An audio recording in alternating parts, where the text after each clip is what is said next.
Junior Salesman. Junior Salesman is the 13th episode of the 9th season of the American comedy television series The Office and the 189th episode overall. It originally aired on NBC on January 31, 2013. The episode was written by Carrie Kemper and directed by David Rogers. The episode features the return and introduction of several guest stars including Chris Diamantopoulos, Beth Grant, Chris Gethard, Matt L. Jones, Lance Krall, Will McCormack, Mark Proksch, Michael Schur, James Urbaniak and Eric Wareheim. The series, presented as if it were a real documentary, depicts the everyday lives of office employees in the Scranton, Pennsylvania. In the episode, Dunder Mifflin CEO David Wallace and Buckley tasks Dwight Schrute Rainn Wilson with finding a part-time replacement for Jim Halpert John Krasinski, and Dwight must choose among Clark Duke, and several of his close friends, including his cousin Mose Schur. The episode received mixed reviews from television critics, with many considering it superior to Vandalism, particularly for the lessened presence of Brian. Junior Salesman was viewed by 4.45 million viewers and received a 2.1/5% rating among adults between the ages of 18 and 49. Although The Office ranked third in its time slot, it ranked as the highest-rated NBC series of the night. Synopsis. Dunder Mifflin CEO David Wallace and Buckley has tasked Dwight Schrute Rainn Wilson with finding a part-time replacement for Jim Halpert John Krasinski. Pam Halpert Jenna Fisher is concerned about this, as Jim's replacement will be her new deskmate. Clark Duke feels he is ready for the position, citing his key role in various sales, but Dwight wants someone who he can be sure will not team up with Pam against him. To that end, he brings in a bizarre gallery of his relatives and close friends, including his cousin Mose Michael Schur, best friend Rolf James Urbaniak, part-time private investigator Trevor Chris Gethard, former corporate executive Troy Underbridge Noel Pettock, and his karate teacher Sensei Lance Krall. To Dwight's horror, though none of his candidates are competent enough to even make it through the full job interview, much less be paper salesmen. Clark ends his interview after answering Dwight's complicated questions perfectly, pointing out that he has no choice but to hire him if he wants someone who can do the job. Jim calls Wallace to pitch for the CEO to invest in athlete. Dwight puts the conversation on speakerphone, allowing him to hear Wallace first tell Jim his salary is going to be cut to reflect his part-time status, and then bluntly shoot down the idea of investing in athlete. Dwight, though praising his friend's outlandish delinquent behavior to the cameras, gradually comes to realize his professional integrity will not allow him to hire any of them, and sadly notes that he outgrew all of his friends in just 3 hours. Afraid they will hate him if he does not pick one of them, he asks Jim to pretend to take over the hiring decision and make the call to hire no one. Being willing to do anything to save Pam from being stuck with an unbearable deskmate, Jim agrees. However, when Jim announces the decision, Rolf immediately intuits that Dwight is using Jim as a scapegoat. Dwight's friends storm off to play paintball without him, later sending an email with a photo of their paintball outing and the message "Glad you're not here," while giving Dwight the finger. Clark gets the salesman job.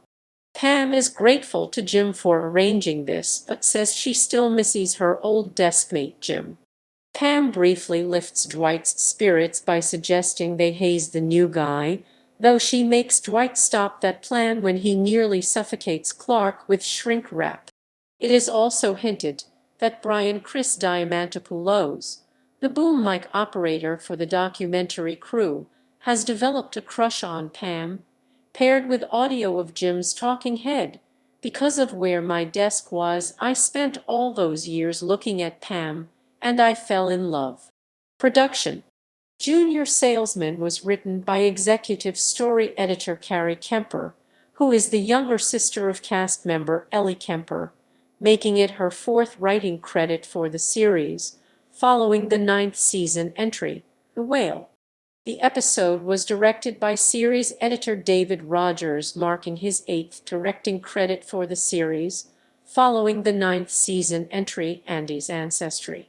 The episode features guest appearances from Matt L. Jones as Dwight's cousin, Zeke.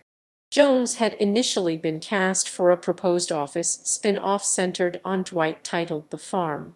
A backdoor pilot was filmed, but upon review, the spin-off was not picked up by NBC. The episode also features the first-time appearance of Eric Wareheim as Gabber and Will McCormack as Wolf. In addition to new guest stars, the episode saw the return of several minor characters, including Lance Krall as Sensei Ira, Chris Gethard as Trevor, Noel Pettock as Troy Underbridge, Beth Grant as Dwight's babysitter, Melvina, and James Urbaniak as Rolf.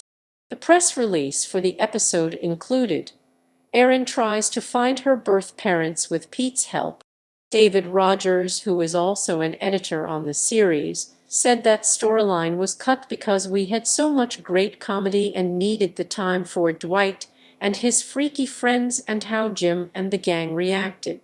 Rogers also commented, since they shoot in a documentary style, they can shoot faster than regular single-camera comedies, meaning their first cut of the episodes can be 15-21 minutes longer than the 22-minute air length, and several scenes need to be cut. Broadcast and reception. Ratings.